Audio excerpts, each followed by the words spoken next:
श्रीगुरुसाक्षात्काराख्या नमो नमः। श्रीरामचन्द्रपरब्रह्मणे नमो नमः। विश्वेश्वरं साम्बमूर्तिं प्रणिपत्य गिरां गुरुं टीकांसि कुर्वे तर्कसङ्ग्रहदीपिकां चूडामणिकृतविधुः बलैकृतवासुकिः भवो भवतु भव्याय लीलाताण्डवपण्डितः। इदानीम् अद्यदिने चिन्तनावसरम् ईश्वरसिद्धिः कथं भवति इति। अस्माकं तर्कसङ्ग्रहे उक्तं खलु ज्ञानाधिकरणम् आत्मा, ज्ञानाधिकरणं ज्ञानस्य अधिकरणं ज्ञानस्य समवायिकरणम् आत्मा भवति इति। सः द्विविधः परमात्मा जीवात्मा च। आत्मा द्विविधः भवति, परमात्मा इति जीवात्मा इति तर्कसङ्ग्रहमूले उक्तमासीत् अन्नम्भट्टैः। तत्र ईश्वरः सर्वज्ञः परमात्मा एक एव। तत्र परमात्मा इत्युक्तं खलु प्रथमं तत्तु ईश्वरः सर्वज्ञः परमात्मा एकः एव। जीवात्मा भिन्नः विभुः नित्यश्च। द्वितीयः जीवात्मा भिन्नः जीवात्मानः अनेकाः सन्ति, भिन्नः किन्तु विभुः नित्यः च। तदपि आत्मा जीवात्मा अपि विभुरेव भवति, नित्यः एव भवति इति तर्कसङ्ग्रहे उक्तम्। दीपिकायां किमुक्तम्? आत्मनः लक्षणं आह ज्ञानेति आत्मानं विभजते सद्विविधः इति। परमात्मनः लक्षणं आह तत्रेति तत्र इति। आत्मनः लक्षणं वदति, तत्र आत्मानं विभजते द्विविधं, तत्र परमात्मनः लक्षणं दीपिकायाम् एवम् उक्तम् आसीत्। नित्यज्ञानाधिकरणत्वम् ईश्वरत्वम्। ज्ञानाधिकरणम् आत्मा इत्युक्तं खलु। अस्माकमपि प्रमेयादिषु सर्वेषु अस्माकमपि ज्ञानम् अस्ति, सर्वत्र वर्तते एव। अतः अस्माकमपि सर्वज्ञत्वं वा इति चेत् न। अतः एव नित्यज्ञानाधिकरणम्। ईश्वरस्य ज्ञानं नित्यं भवति, इच्छा नित्यं भवति, कृतिः नित्यं भवति। अतः नित्यज्ञानाधिकरणत्वम् ईश्वरत्वं। नित्यज्ञानं यस्य वर्तते सः ईश्वरः। न ईश्वरसद्भावे किं प्रमाणं? चार्वाकाः वदन्ति ईश्वरः अस्ति इति वदन्ति खलु, तस्य सत्त्वे किं प्रमाणं, सद्भावे किं प्रमाणम् इति। न तावत् प्रत्यक्षम्। अतः प्रत्यक्षं भवति वा ईश्वरः इत्युक्ते नास्ति। तद्धिया बाह्यम् आभ्यन्तरं वा यदि वा स्वीकरोतु, बाह्यप्रत्यक्षं वा अन्तरप्रत्यक्षं वा यद्यपि स्वीकरोतु, न तावत् प्रत्यक्षम्। ईश्वरः प्रत्यक्षं नास्ति खलु। नाद्यः अरूपिद्रव्यत्वात् न आद्यः। आद्यः बाह्यप्रत्यक्षं कथं भवति? यत्र महत्त्वं वर्तते, यत्र उद्भूतरूपं वर्तते, तत्रैव खलु प्रत्यक्षम् इति। तृणकादि प्रवृत्ति एव प्रत्यक्षम् इत्येव खलु अस्माभिः उक्तम् अस्ति। तदा ईश्वरस्य प्रत्यक्षत्वं नास्ति। यतः बाह्यप्रत्यक्षं नास्ति चेत् नाद्यः अरूपिद्रव्यात्। ईश्वरस्य रूपं नास्ति इति वदामः। यदि रूपमेव नास्ति, तत्र महत्त्वमेव नास्ति, उद्भूतत्वमेव नास्ति, तत्र प्रत्यक्षं कथं भवितुम् अर्हति? न द्वितीयः आत्मसुखदुःखादिव्यतिरिक्तत्वात्। यदि द्वितीयः आन्तरं प्रत्यक्षम् इति वदामः, आत्ममनस्संयोगे यद्यपि प्रत्यक्षं भवति इति वदामः, यदि वदामः चेत् किं भवति?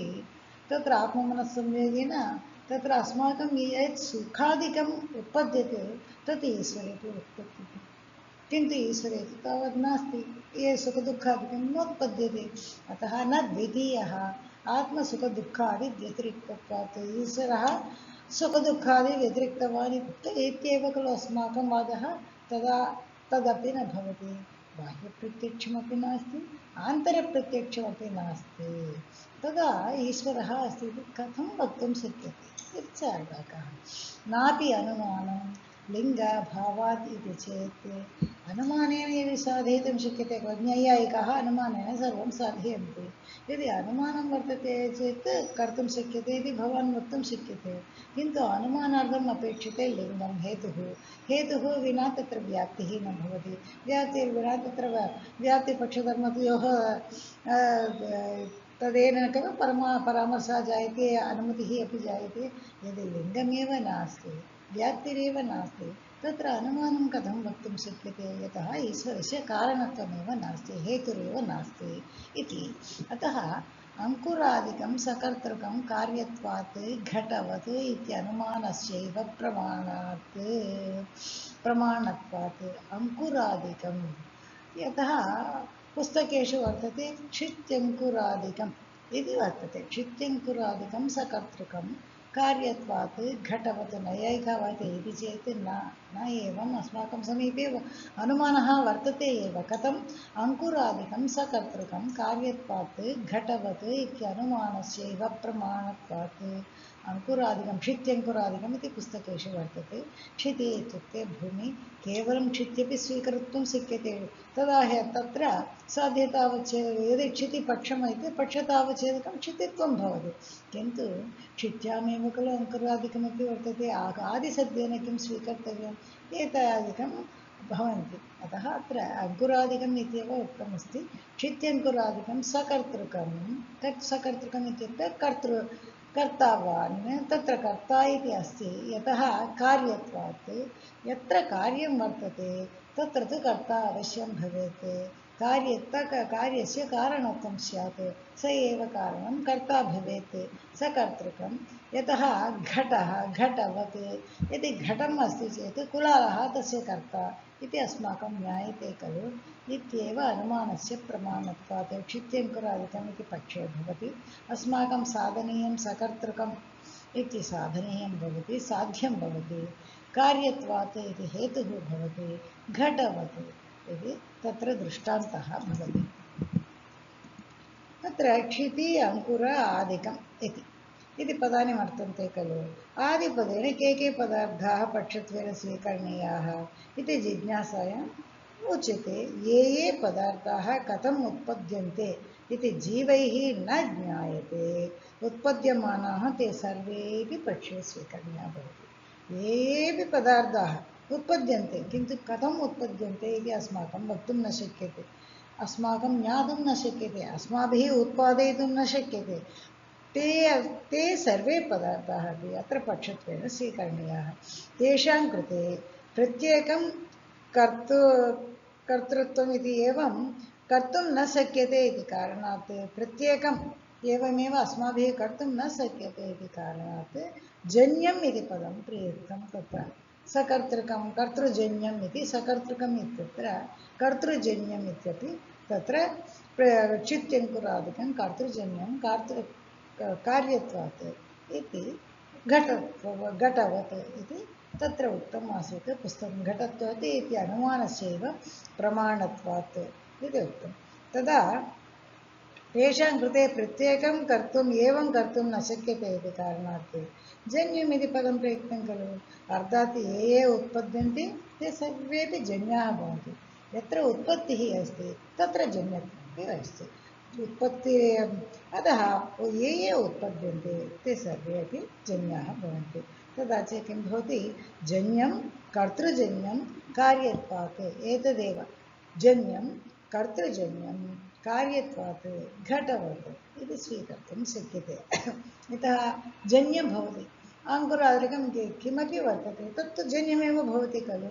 जन्यम् इति स्वीकर्तुम् अस्माभिः शक्यते। कर्तृजन्यं सकर्तृकम् इत्युक्ते कर्ता तत्र वर्तते खलु, कर्तृणा एव जन्यते खलु। अतः कर्तृजन्यं जन्यं कर्तृजन्यं यतः कार्यत्वात् इति जन्यम् इत्युक्ते एव कार्यम् इति वर्तते खलु। तदेव कार्यत्वात् इति पुनः वक्तुं किमर्थम् इत्यपि सन्देहः भवेत्। अतः कुत्रचित् एवमपि वर्तते। कार्यत्वम् इत्युक्ते प्रागभावप्रतियोगित्वमेव खलु। अतः प्रागभावप्रतियोगित्वात् जन्यं कर्तृजन्यं प्रागभावप्रतियोगित्वात् इत्यपि स्वीकर्तुं शक्यते। अत्र अयं सन्देहः। किं सन्देहः? जन्यं यदि जन्यं कार्यमेव भवति, यद्यपि जन्यते तद् कार्यमेव भवति खलु। तदा शब्दभेदेन पदद्वयम् उच्यते। जन्यमपि एकमेव, कार्यमपि तदा कार्यत्वमपि एकमेव। अतः पदद्वयम् उक्तं, तयोर्मध्ये अर्थभेदं किमपि नास्ति इति वक्तुं शक्यते पूर्वपक्षः। अतः जन्यम् इत्युक्ते कार्यमिति यदि स्वीकुर्मः तदा जन्यं कर्तृजन्यं जन्यत्वात् घटवत् इति स्वीकुर्मः चेत् तत्र किं वदामः वयं? जन्यं कर्तृजन्यं प्रागभावप्रतियोगित्वात् इत्यपि स्वीकर्तुं शक्यते। कर्तृजन्यं व्याप्यजन्यत्वं वर्तते खलु। यदि कर्तृजन्यं जन्यत्वात् इति स्वीकृतं चेत् कर्तृजन्यव्याप्यजन्मत्वं वर्तते। कर्तृजन्यत्वसमानाधिकरणजन्यत्ववत्। यतः जन्यम् इति जन्यत्वं किं कुत्र वर्तते, पक्षे वर्तते। तदा कर्तृजन्यम् इति अस्माकं साध्यं वर्तते। जन्यत्वात् इति हेतुः वर्तते। कर्तृजन्यजन्यत्वयोर्मध्ये समानाधिकरण्यं वर्तते। कर्तृजन्यजन्ययोर्मध्ये अपि समानाधिकरणं वर्तते। यतः पक्षे अपि जन्यमेव वर्तते। अतः कर्तृजन्यव्याप्यजन्यत्वं कर्तृजन्यत्वसमानाधिकरणजन्यत्ववत्। कर्तृजन्यत्वे जन्यत्वं समानाधिकरणम्। अत्र पक्षतावच्छेदकविशिष्टपक्षे साध्यं समानाधिकरण्यं, तद् मध्येपि समानाधिकरण्यम्। अतः सिद्धसाधनदोषः इति। यदा जन्यं जन्यत्वम् इति वदामः, कर्तृजन्यं जन्यत्वात् इति वदामः चेत् पक्षः किं साध्य, पक्षः एव जन्यं वर्तते। जन्यं यदि पक्षः वर्तते, पक्षे साध्यं समानाधिकरण्यं, जन्यं कर्तृजन्यं तत्रापि समानाधिकरण्यम् अस्ति। जन्यं हेतुः जन्यत्वात् इत्यत्र पक्षहेतोर्मध्ये अपि समानाधिकरण्यम्। अतः पक्षहेतोः यदि वर्तते चेत् तत्र समानाधिकरण्यं वर्तते चेत् तत्र सिद्धमेव भवति। कर्तृजन्यं जन्यत्वात् इत्यत्र सिद्धमेव भवति खलु। अतः पुनः साध्यते चेत् तत्र सिद्धसाधनदोषः भवति। अतः किं कर्तव्यं, तद्वारणार्थं पक्षतावच्छेदकीभूतजन्यत्वं वर्तते खलु, अखण्डोपाधिः पक्षता अवच्छेदकीभूतजन्यत्वं स्वीकुर्मः चेत्। अतः अखण्डोपाधिः इत्युक्ते तत्र जातिसदृशः अनुगतधर्मः स्वरूपसम्बन्धेन तत्र वर्तते। अतः हेतुभूतं जन्यत्वं प्रागभावप्रतियोगिरूपेण तत्र स्वीक्रियते। प्रथमपि अस्माभिः चर्चितमेव अस्ति। प्रागभावप्रतियोगित्वं च व्यक्तिगतरूपेण भिन्नं भिन्नं भवति। प्रागभावप्रतियोगित्वं घटे अन्यद् भवति, पटे अन्यद् भवति। व्यक्तिगतरूपेण यद्यद् उत्पद्यते तत्तत् प्रागभावरूपेण प्रतियोगित्वरूपेण वर्तते इति भिन्नं भिन्नं भवति। एकमेव जन्यमिति वक्तुं न शक्यते। अतः तत्र तु अनुगमः न भवति। अतः किं वदामः, वयं जन्यं कर्तृजन्यं प्रागभावप्रतियोगित्वात् इति वदामः। भवतु अनेन कर्तृजन्यत्वं सिद्धं। कर्तृजन्यत्वे इति साधयन्ति नैयायिकाः। ईश्वरसिद्धो किं प्रमाणम् इति तेषां वादः। अनुमितौ साध्यकोटौ प्रविष्टा या कृतिः इति वर्तते खलु, तस्याः नित्यत्वे एकत्वे च लाघवम् इत्यंशः परामर्शे तत्र युज्यते। लाघवांशघटितः परामर्शः किं भवति, समूहालम्बनात्मकः भवति। जन्यम् उपादानगोचर अपरोक्षज्ञानचिकीर्षाकृतिमत्वम् इत्यत्र अत्र उक्तं खलु, उपादान इत्युक्ते समवायसम्बन्धेन इति। उपादानसमवायसम्बन्धं, गोचर इत्युक्ते विषयं भवति, अपरोक्षज्ञानम् इत्युक्ते प्रत्यक्षज्ञानं भवति। तादृशचिकीर्षा यस्य कर्तुम् इच्छा अस्ति तादृशकृतिमत्वं कुत्र वर्तते, कृतिमान् कः वर्तते इति चेत् कर्ता एव ईश्वरः एव वर्तते, कर्तृत्वं वर्तते। उपादानं समवायिकारणम्। अतः सकलपरमाण्वादिसूक्ष्मादिदर्शित्वात् सर्वज्ञत्वं। यः सर्वज्ञः स सर्ववित् इत्यागमोऽपि तत्र प्रमाणम्। अतः जन्यम् उपादानगोचर परोक्षाज्ञानचिकीर्षाकृतिमत्वम् इत्यत्र वयं किं वदामः, जन्यम् उपादानगोचर अपरोक्ष नित्य एकज्ञान इच्छा कृतिमत्वं। नित्यज्ञान नित्य इच्छा नित्यकृतिमत्वम् इति ईश्वरस्य तत्र सर्वमपि नित्यं भवति। तत्र कृतिमत्वम् इत्यत्र चिकीर्षा इत्यत्र ज्ञानम् इत्यत्र प्रत्यक्षचिकीर्षा कृतिमत्वम् इत्यत्र सर्वत्रापि नित्यम् इति वदामः ईश्वरार्थं। तदा इति वदामश्चेत् कृतौ नित्यत्वम् एकत्वम् इति विशेषणद्वयं भवति खलु। कृतौ अपि तदा किं भवति, कृतौ अपि नित्यत्वमपि वर्तते, एकत्वमपि वर्तते विषयात्। तदा इयं कृतिः जीवसमवेता नास्ति इति साधयितुं शक्यते। एतावत्पर्यन्तं समवायसम्बन्धविषयेण प्रत्यक्षज्ञान नित्यप्रत्यक्षज्ञान नित्यचिकीर्षा नित्यकृतिमत्वम् इति वदामः सर्वत्र नित्यत्वं तत्र वदामः चेत् तादृशकृतिमत्वं कर्तृत्वं जीवे न भवति एक एव इत्येव उक्तं खलु परमात्मा एक एव विभुः जीवात्मा तु अनन्तः इति उक्तं खलु एकत्वमिति विशेषणद्वयम् इयं कृतिः जीवसमवेता न भवति अतः जीवेन न कर्तुं शक्यते यतः अङ्कुरादिकम् अस्माभिः मशकादिकम् उत्पद्यन्ते अङ्कुरादिकम् उत्पद्यन्ते कथम् उत्पद्यन्ते इति वयं न जानीमः अस्माभिः उत्पद्यते वा वयं कर्तुं शक्नुमः का तेषाम् उत्पादनम् इत्युक्ते अस्माभिः नास्ति अतः तेषां कर्ता एकः भवेत् सः एकः एव नित्यः एव तत्र नित्यज्ञानं स्यात् नित्यचिकीर्षावशात् नित्यकृतिमत्वं तत्र स्यात् तादृशः जीवः भवति वा इत्युक्ते न भवति अतः नित्यत्वसाधितकृतौ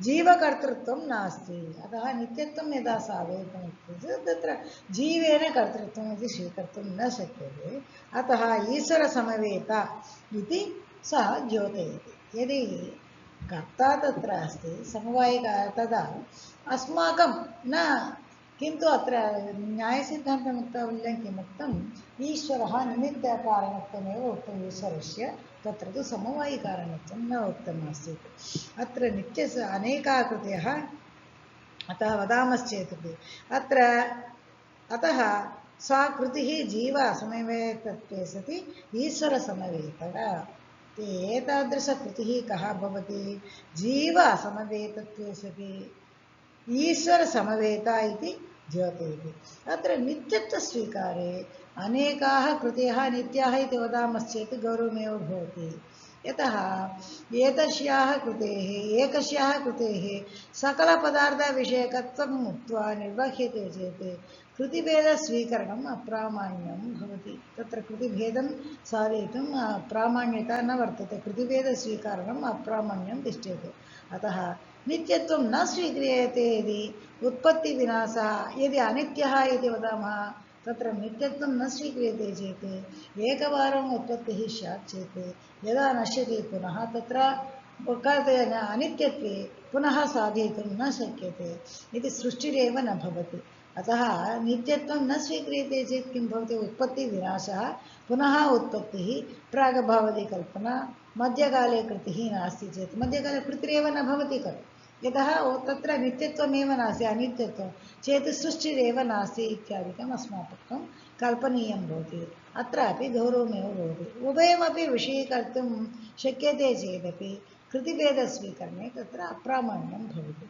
अतः किं वदामः नित्यं ज्ञानं नित्य इच्छा नित्याकृतिः इति वदामश्चेत् एकस्मिन्नेव ज्ञाने सर्वेपि पदार्थाः एकस्याम् इच्छायां सर्वे पदार्थाः तत्र विषयीभूताः भवन्ति अतः अनिमितो साध्यकोटौ प्रविष्टा या कृतिः तस्याः यदि नित्यत्वे एकत्वे च लाघवं स्वीक्रियते समूहालम्बनात्मकः लाघवांशगणितः परामर्शः नित्यत्वविशिष्टहेतुना इयं कृतिः जीवकर्तृकं नास्ति इति साधयति अतः यदि जीवकर्तृकं नास्ति चेत् तत्र स ईश्वरः एव सिद्ध्यते इति यः सर्वज्ञः सर्वं यः जानाति सः सर्ववित् सर्ववेत्ता इति आगमः अपि तत्र प्रमाणं तत्र सर्वमपि प्रमाणं यतः सकलपरमाण्वादि सूक्ष्मदर्शित्वात् सर्वज्ञत्वम् अस्माकं तु सर्वमपि त्रस्रेण प्रवृत्तिरेव खलु द्रष्टुं शक्यते किन्तु सूक्ष्मसकलपरमाण्वादिषु अपि सूक्ष्ममपि दर्शयितुम् ईश्वरेण एव शक्यते इति सर्वज्ञत्वं तत्र वर्तते सकलपरमाण्वादि सूक्ष्म दर्शित्वात् सूक्ष्मे परमाणु किं वर्तते किं क्रियते इत्यादि ईश्वरस्य वर्तते इति कारणात् सः सर्वज्ञः इति उच्यते सर्वज्ञत्वं तस्मिन् वर्तते यः सर्वज्ञः सः सर्ववित् इत्यागमति तत्र प्रमाणम् इत्युक्तम् एवं विधाय एवं ईश्वरस्य सिद्धिः अत्र क्रियते ईश्वरस्य सिद्धिः तत्र भवति धन्यवादाः सर्वे सन्तु सुखिनः सर्वे सन्तु निरामयाः सर्वे भद्राणि पश्यन्तु।